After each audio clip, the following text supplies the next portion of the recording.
Yeah. Chimbodzi volume bichana kuma headphones. Yeah, it's your boy.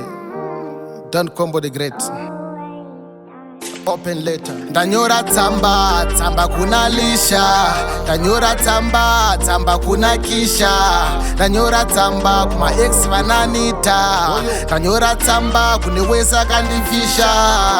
Kugara newako apa ndiane ngachikurwisa. Every move rawaita ndiano calculator. Makandurwadza, makanbaisa, makasiya manbaisa. Kutwara feya kani girls dimi, makanblivisa. I remember those days une mapundu face. I was one of those guys. I was simsa une stress. Waisava kuma best nema guys kauri mres.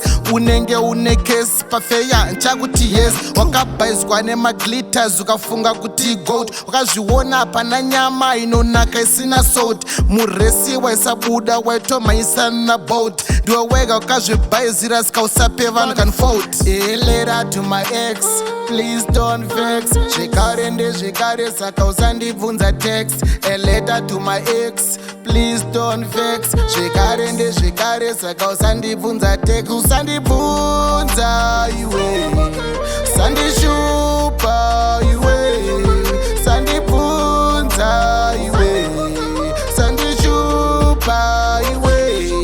Munhu wepi asikagone kuvhara kamakumbo. Madhaka unopinda unotsikwa pasina majombo.